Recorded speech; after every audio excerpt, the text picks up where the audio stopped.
How does a father's behavior impact a son's trust for women? How does a father's influence send his son down the same path to prison? You'll find the answers to those questions and more coming up. Hey, it's John Finch with the Father Effect movie, and in today's video, we go behind the walls of prison while we were making the Father Effect movie. Here's Jose's story in a real, unedited, unplugged interview. Okay, let's do it. So, Jose, tell me about your dad. About my dad. I can't really remember too much about it because we never really. We came from a family where we were doing a lot of moving around, and as growing up, we've never really had what other kids had. You know, we always wondered why we didn't have what they had as far as gifts on Christmas and stuff like that. But I can't say that he never did, that he never bought us anything for Christmas, because I remember one time that he actually did buy us something for Christmas. You know, but it's I mean. What's the story on him? Was he around? Was he around? He was working a lot, but I remember as a youngster, my mother would come.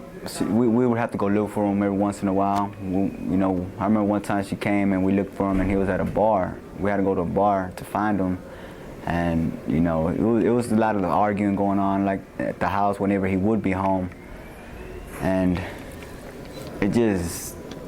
Like it was said earlier, it became as a normal thing, you know, to see the arguing and the fighting all the time, you know, and a lot of it would come from my dad would accuse my mother of cheating on him, and he would actually take me with him, and this was already around the age of 12, 13, and we would sit in the car and we'd wait outside of her job, and he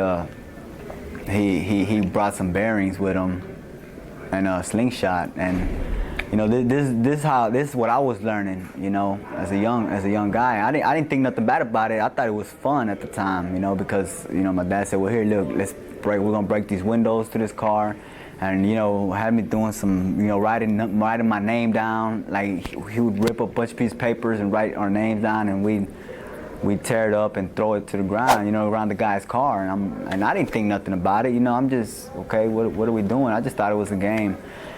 And later on down the line, I started seeing that with my dad, you know, things was just, it wasn't right. You know, I felt that it wasn't right because I seen my mother cry too much, and I started getting older, and I know it started bothering me, but I had got used to it. So now I started acting out towards my mom, you know, because of what happened. I guess you could say we could relate that to what happened with my father, as far as him allowing me to do things that I already done and witnessed. I began to think that it was all right to be the way that I was, you know, violent or, you know, rude, disrespectful to my mother. And so you saw that in him. So that was because your old man treated your mom in a certain way, abusive or whatever. You thought, man, that's. I believe that gave me the okay to do it. I believe it gave me the okay to do it. We've got exciting news. We are taking the Father Effect movie and books into prisons. If you'd like to know more about how you can get involved and help change the lives and legacies of these inmates, please go to thefathereffect.com. And just right around the age of 15, my father got sent to prison, and he got 25 years. And okay, let me rewind a little bit. I was always wondering why we didn't have what everybody else was having, you know, the shoes, and you know, I always wanted to go buy new shoes and stuff like that, but we couldn't afford it. And maybe once my dad took me to the mall to buy me a shirt or two, you know, some polo shirts, but there was a reason behind why he did it, and I didn't know until later on, you know, why the reason was, you know, because he was feeling guilty of something that he did. And I don't really want to talk about that one. I don't want, you know, but So that's the reason why he got the 25 years. But for what, just... Let me ask you this. Did you think, let me ask you this question. How much of an influence and impact of the way your father was as a husband, how did that shape you? As a husband? As a man? As me growing up? Yeah, and well... Wait, yeah, just go. I understand. I got together with the mother of my children around the age of 16. We started dating. And I never knew how to be a husband or a dad, you know, a boyfriend, much less, because every time I would get into a relationship, I would think that she would be cheating on me, and I would start accusing her of cheating on me. And, you know, I never had that trust. I never grew up with the trust of being able to trust a woman. And that came from being, you know, from my dad. You know, I believe that's where it came from seeing him do it. So it just grew on me. It just was coming out naturally, you know, and I became abusive as well. You know, I would hit the mother of my children. After she had my little girl, I got to the point well, my dad used to whoop on us when we were little, and you know, he would whoop us pretty bad. And you know, I guess those growing up the Hispanic, that's how they were whooping their children. You know, they were putting a beating on them, extension cords, and you know. But I became the same way my father was to my children. The way he was to me, I became the same way to my children. I remember one time my little girl, Faith, she's now 10 years old, she said something to me, and she got me so angry that I swung back and hit her in the mouth. And you know, and I felt bad. I didn't think of it, and it didn't cross my mind then that I was doing something wrong until now. As I got older, I'm 28 now. Having my daughter, I was 18 when we had our daughter. I have 3 children, and as far as how it made me in a relationship wise, after I got with the mother of my children, I didn't know how to be a husband, how to be a father. I tried to work. I thought that by working, I was doing the right thing, and going out and drinking and staying out late, 10 o'clock at night, that was doing the manly thing, because I never knew, nobody showed me how to be a father, or how I was supposed to be a manly type of person. I never witnessed that. And getting the how I could say, getting the idea from seeing the people that I worked with that were older than me and watching them do it, you know, getting drunk, and you know, I started leaning on them and following them, you know, tagging along to them, because I didn't have nobody to show me when I was younger. And you know, I've come to understand at the same time, I've learned about forgiveness because of that. I understand that he wasn't in his right mind at the time either. You know, he was going through some things. You know, he was fighting some demons that he had in himself. And I can never say that he was doing drugs or anything like that, but I can say that he was drinking. I remember one time he came in stumbling, you know, and I didn't know nothing about it. I was sleeping on the floor. You know, we would all sleep on the floor. We stayed in the trailer home, and we slept on the floor. He came in stumbling. One thing I also remember, as far as me coming into guns and stuff like that, I'm trying to see if it has anything to do with it, because when I was younger, I remember my dad and my uncle. My uncle came to the house with a pretty big gun, and I didn't know what kind of gun it was. I just knew it was a gun. I remember he accidentally hit my mother with it on the head. You know, he was playing with it, and he accidentally hit her. You know, he apologized. It was an accident. We stayed in a 2-story home on Sheldon Woods. Make sure that light's still on. Yes, sir. Cool. We stayed in a home in Sheldon Woods, 2-story home, and I came upstairs looking for him, and he was outside sitting on the roof with the gun. And I'm like, what are you doing? He's like, I'm watching them people right there, next door, the neighbors. So I didn't know what he was doing, but now that I think of it, he was probably on drugs or paranoid or something, you know, because I've done drugs and I felt that paranoid feeling. So just thinking back and seeing how he was in the position he was, I've seen myself do that. And I mean, I can't say that led me to get comfortable to be around guns, but you know, it didn't help me. Okay. So tell me, what are the bad things you learned from your father? The bad things, learned how to be violent, learned how not to I got a little racist from what he had told me, so far at growing up, and I've got rid of the racism though. It also came with me, joining a gang while I was in prison, so that kind of came with it. But when I released myself, I got rid of that. But got violent, racism, abuse, not stable. I wasn't stable because I never learned how to be stable.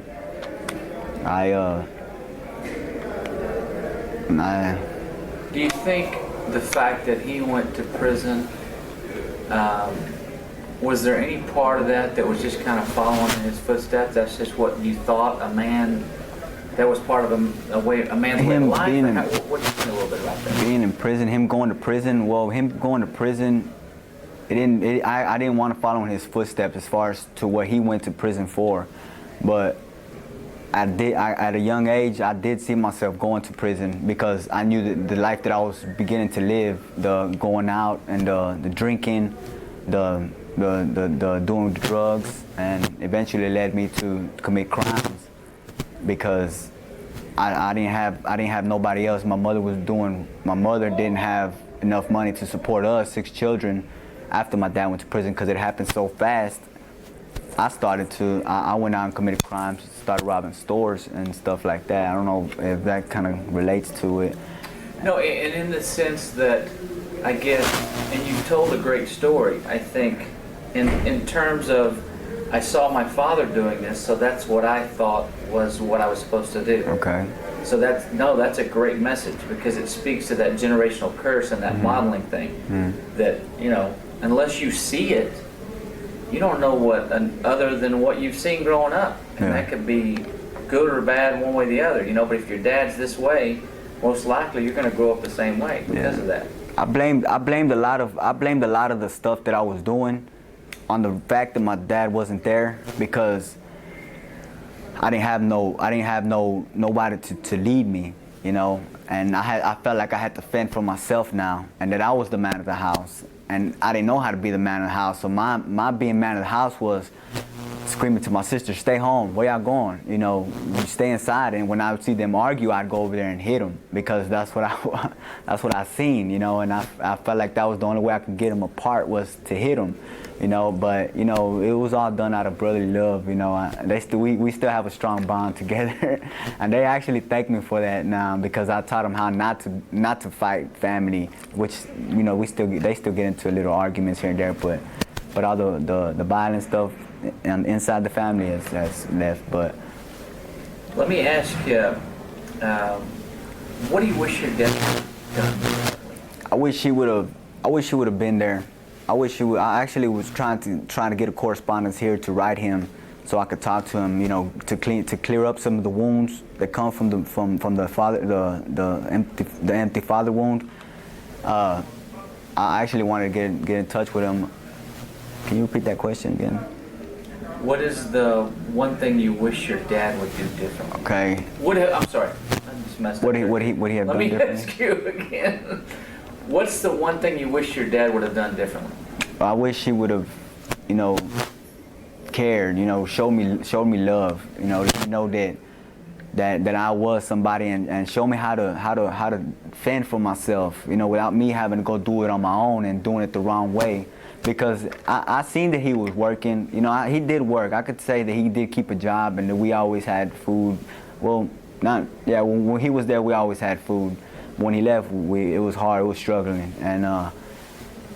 and show me how to be a father, so that I could be a father for my children. Because I haven't been there for my children in over 5 years, coming in and out of the system, and trying to do the right thing by doing wrong.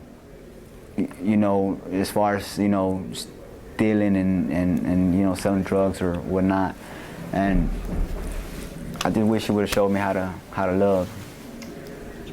Tell me, and just walk back through it real briefly, and just from a sentencing standpoint, I mean, just from a speaking standpoint, that if you can, in the thought process, say, I thought something, I don't want to put words in your mouth, but you said it good while ago, but I'm trying to connect the two, and that how you saw your father treat your mom gave you approval, if you will, yes, that you could do the same thing to women and even your mom. I didn't see nothing wrong with it. I thought that I was playing the manly role. I thought that that's the way a man was supposed to be towards his wife, and the wife was just supposed to bow down to him, you know, for whatever he did. Go do this, and she was supposed to go do it. And even it just recently stopped between me and my mother because I've changed my life around. It just recently stopped, and that I would scream at her, you know, and she would always try to help me out, and I'm like, man, you know, I'm trying to get her to do, because I haven't been able to provide for myself for a long time because I had an addiction. I got addicted to drugs, and I was fighting some demons myself. I didn't know how to fend for myself then, and that's when I fell off the face of the earth for a while, and until now. But even when she would let me in her home, I would try to tell her what to do, you know, and that she was supposed to listen to me. But when I think back and look at it now, you know, I shouldn't have been that way. You know, I didn't know how. It took me a long time. It took a long time for me to see how life was supposed to be and what was really was about. You're doing good, brother. Thank you. Very good, man. Awesome. Okay, 2 more questions. If you could say one thing to your father right now, what would it be? I would ask him, why did it have to be that way, and why couldn't he have been the man and chose right from wrong then to show us how to live our life, you know, so that we can grow up as a family, you know. What do you think the best thing about being a father? The best thing about being a father is wanting to hug the children, just the look on their faces, you know, and them looking up to me now, calling me, and still calling me their daddy after that I haven't been there for so long. Just like I still call him my dad, and I had to learn to forgive him, you know, for the things that he did. And now that I look at my children, I don't want to miss that no more. I don't want to ever lose that. I've wasted too much time, and now I'm ready to come home. I'm ready to come home and be a father, even though me and the mother are not together. And just like my mom and my dad are not together, and I had to learn that, you know, maybe it's not meant for me and her to be together, but we still have beautiful children together, and I want to come home and take care of my family. Just growing up without a father, without my dad, I'm just going to talk to you normal now. Growing up without my dad, man, I grew into the party life. I'm not going to lie to you. Even while he was there, I would do a little drinking and come home, you know, a little drunk and try to hide it. I think he probably knew what I was. I think he probably knew, but didn't say nothing because I think he was trying to hide his own stuff, you know. And I guess he was willing to let me do what I wanted to get away. And you know, I staying out, the partying, the drinking, eventually led to me, you know, wanted to do bigger things, as far as, you know, committing crimes to get money, because I wanted to have money in my pocket.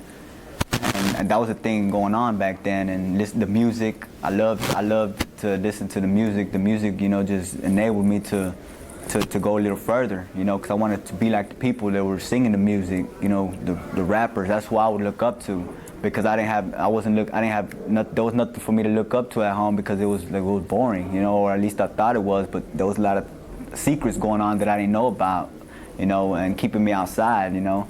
So I looked for comfort there, and I found comfort. I got comfortable with them, and eventually we went out, and around 2000, the year 2000, you know, I was about 15, 16 years old, and a couple friends of mine, you know, we were at his house, and a friend come over, and he found some guns in his dad's boombox. You know, they found some guns in a boombox, and another friend of mine just so happened to buy a shotgun. So we talked about, you know,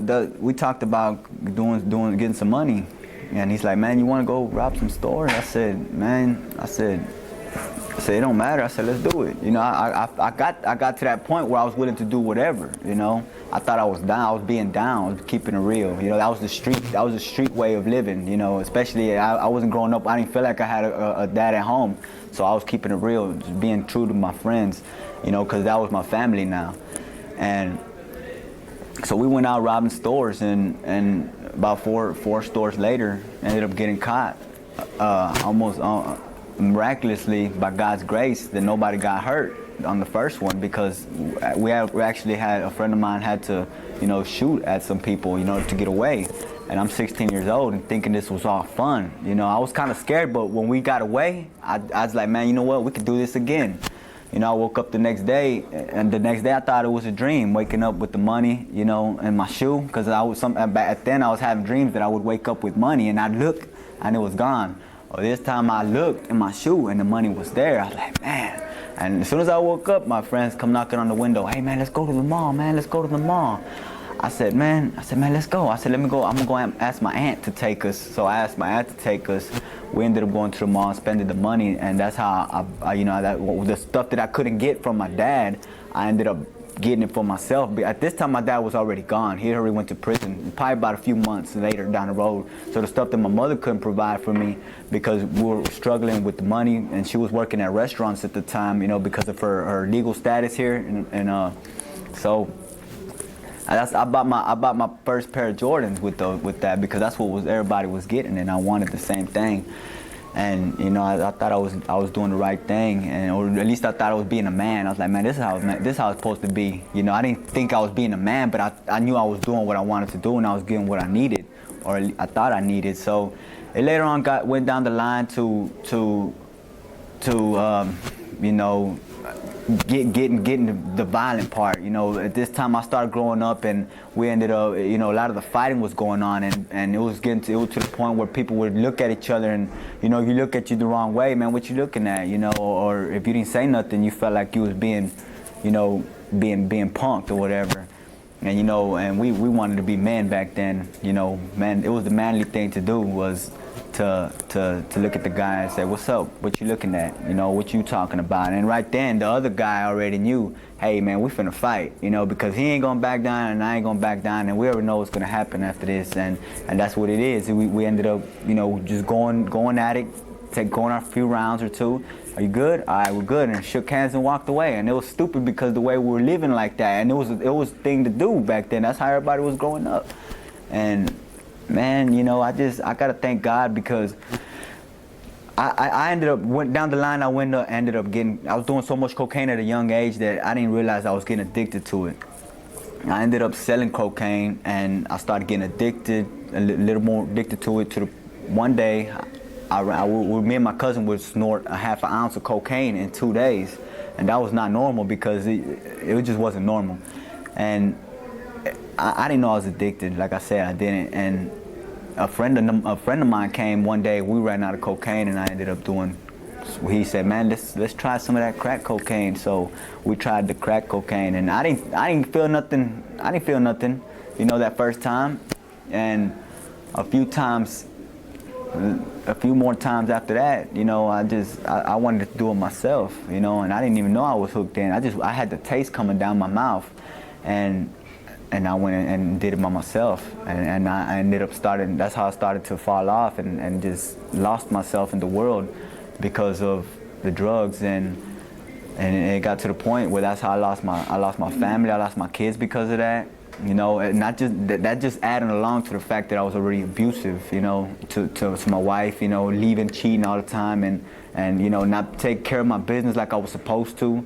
Now I would stay out late at night, and my baby mama would call me, hey, I need some milk for the baby, and she was just a baby, you know, still sipping Similac, and I'm like, I'm so messed up on drugs, I couldn't even get in my car because I was so paranoid. And this is why I relate to my father when he was sitting on the roof with the gun, because the paranoid feeling, I seen that he was paranoid. I'm like, and I'm thinking, man, I bet that's when my dad was on drugs back then, because the way he was. And So I couldn't even walk out my car because I felt like something was gonna attack me or someone was gonna attack me. You know, the paranoid, the demons that I was talking about, that I know that are real. You know, I know the demons are real because once we get into that spiritual world, the demons start to show themselves to us, to me, or to whoever's fighting the demon at the time. Other people can't see it unless there's, you know, got the spiritual vision. You know, and we know, you know, we won't know what's going on. Know about the other, you know about by heaven and hell and stuff like that, about the good and the evil. And well, I got so messed up on it, man. I started losing everything. It got to the point where I would be out I would stop leaving home. I already had me and my baby mama split up, and I just started staying out. Didn't even have nowhere to go no more because my mom didn't want me home because she knew what I was doing, because she would catch me smoking in the restroom, and I was trying to be slick about it, you know, and I was sitting there looking under the doors because I was so paranoid, trying to see, thinking she was coming, and I'm stupid, you know, stupid, you know what I mean? And you know, after all this, while I'm going through this drug addiction, this is when I started to catch my snap, because I knew that that's not who I was supposed to be. Something inside was telling me, this is not you. And I knew, God, why am I like this, God? Why am I going through this?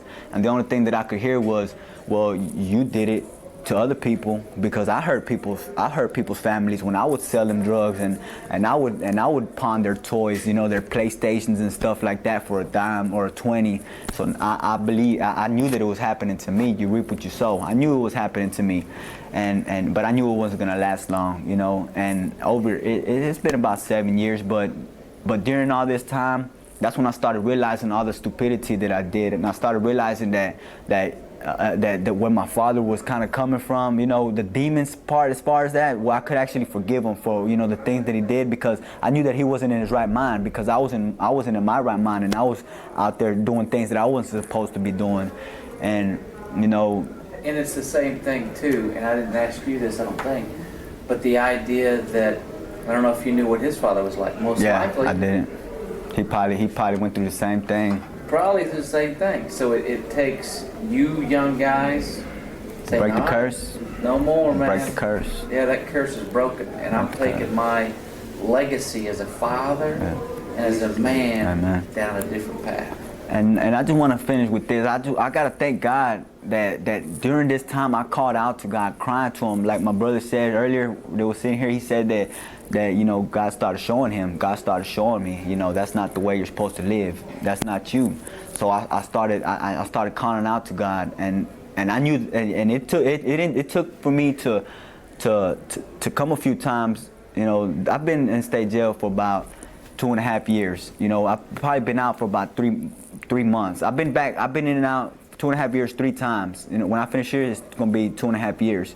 I did a 9-month piece, and when I got out for the 9 months, when I was here for the 9 months, I tried to get into the Word, you know, and I was trying to look for God and all that, but I was still straddling the fence. I was still trying to live, you know, part of the gang life and part of God. And there's no way that God says either you're gonna be in or you're out, or you hot or cold, or I'll spew you out my mouth, you know, like lukewarm water, or you know, and. So, you know, I knew what I was doing wrong. I knew I was doing wrong, but I knew that I had to stop that. I just wasn't strong enough to stop that yet. You know, I wasn't man enough to stop that because I didn't know how to be a man. And I thought I was being a man. You know, it was confusing, but I knew what I had to do. And I got out for that. I stayed out for 3 weeks. I went to Harris County for a assault on a family member. You know, a girlfriend that I had, and you know, we got into an argument, and I tried to fight it, but naturally I went back to my old instincts, to the old way of living, the old way that I knew, and you know, got a little abusive. And I went in for 2 months, and I came back out. I stayed a week out, and I went back to the crime, and you know, to stealing, to breaking into cars in the house, and I came back for 6 months. During the 9 months that I stayed out, I got shot on the side right here. When I got out for the 9 months, I got shot on the side during that 3-week period I stayed out before I went in for the 2 months for the assault.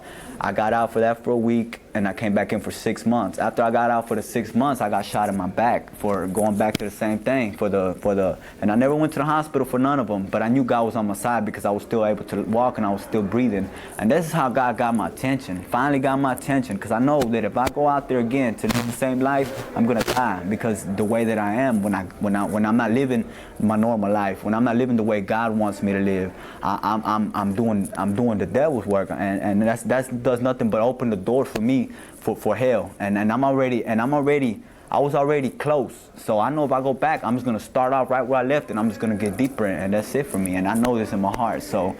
You know, I gotta thank God that He opened my eyes. He finally opened my eyes to this, and I've made peace with my mom since I've been here this time. I made peace with her. She actually started telling me stories about her past, which we never opened up to each other like that. But I prayed. I said, God, let me have a relationship with my mom. I just want to be the brother, the son, and the mother, the brother, the son, and you know that to my family, and the father to my children. You know that I never was, and it started open, and God started showing me, you know, just stay with me and you get all this back. Sincere heart, because God accepts a contrite, a broken spirit, and my spirit was broken when I accepted God. And ever since then, and I ran into the pastor in Harris County, my heart has just been soaking it in, and I started leaving the old past behind, and I started getting a lot of forgiveness towards people in general, you know. And I realized that it's all about love, like my brother says, it's all about love, and